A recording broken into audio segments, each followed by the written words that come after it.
Just get your shit and go. Man. Tak sur kau skip. Masuk. A'udzu billahi minasy syaithanir rajim. Bismillahirrahmanirrahim.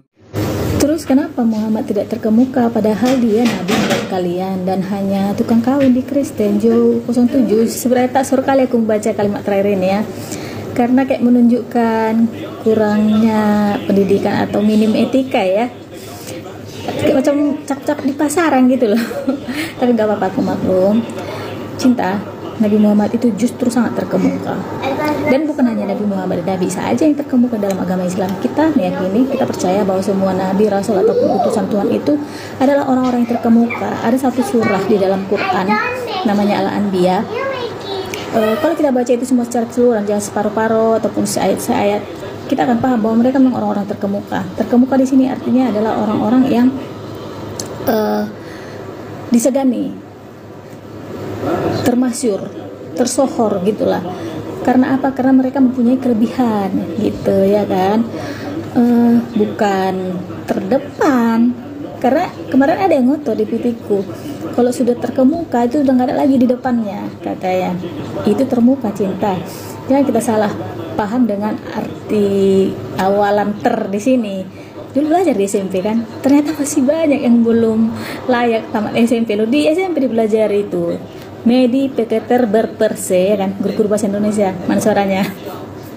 Jadi awalan bisa merubah arti suatu kata. Contohnya, terpintar itu menunjukkan paling pintar, terdepan paling depan, termuka paling muka gitu ya kan. Tapi terkemuka ini menunjukkan kata awalan di sini menunjukkan kata kerja pasif, sama seperti terhormat, tercinta ya kan. Masuk nggak? Masuk ya. Ada lagi awalan artinya yang lain ya kan, menunjukkan tidak sengaja, terlempar, terpijak. Tahu ya kalian itu kan, masih tahu lah.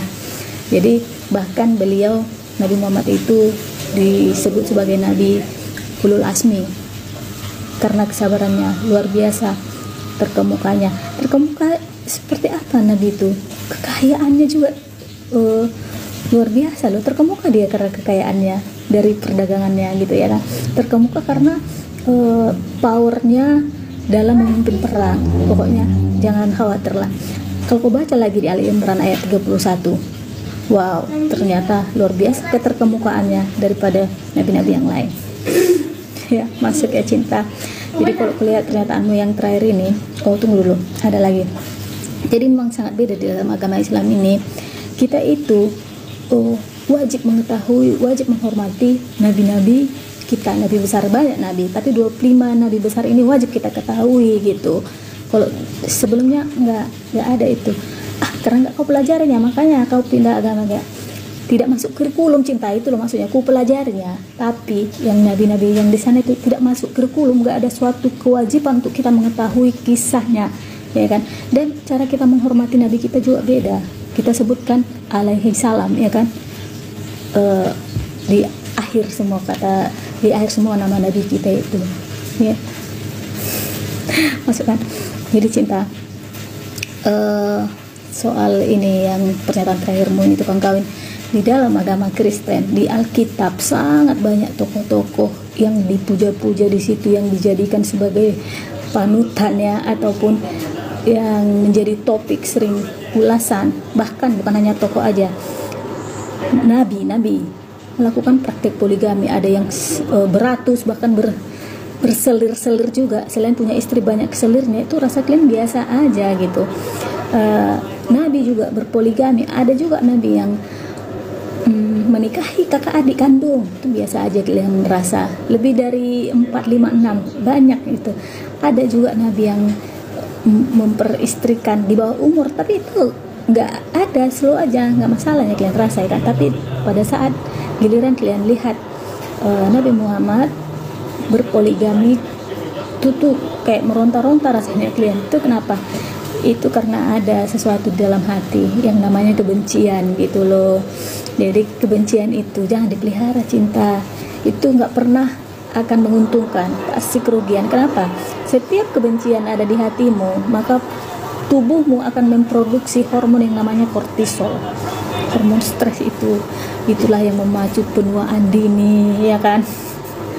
Yang memacu detak jantungmu lebih cepat gitu.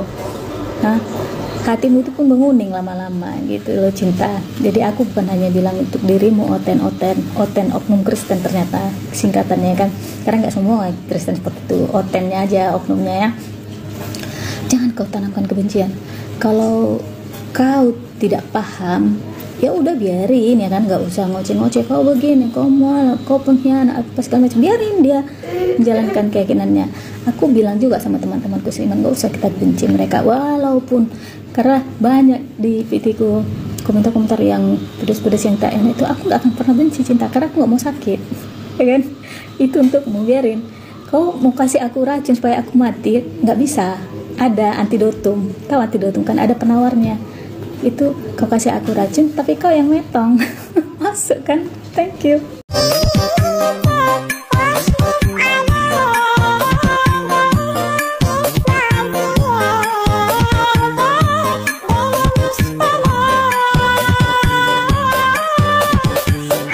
Lulusan apa sih? Enak banget speakingnya. Sapa pakai fit ya. Sekali aja salam sesama mualaf dari Aceh. Assalamualaikum warahmatullahi wabarakatuh. Salam sesama mualaf. Alhamdulillah, bahagia kali rasanya, ya kan?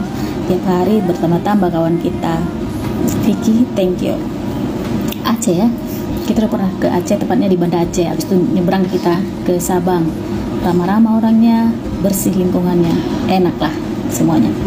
Lulusan kurikulum vitae ya, daftar riwayat hidup ya.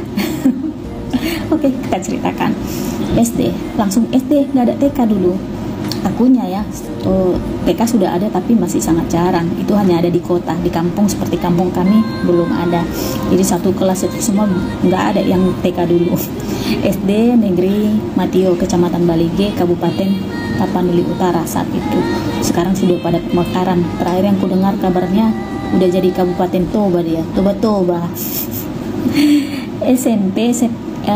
SMP Negeri 2 Sokosurung Balige, kecamatan yang sama ya.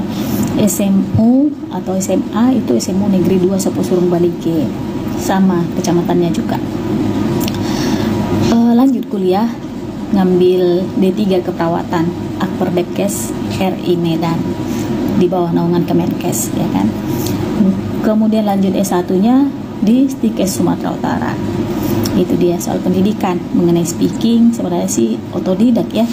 Kita sering mendengar orang bicara, kira-kira kalau seperti ini kita bicara enak nggak didengar gitu. Kira-kira kita keluarkan statement seperti ini menyakitkan nggak gitu sih. Kalau orang Batak bilang mata guru roh hasisian, artinya mata yang jadi guru, hati kita yang jadi muridnya begitu. Dulu memang pernah sekali di tahun 2004 aku mengikuti pelatihan John Robert Power. Itu dia. Thank you, sehat-sehat kita ya.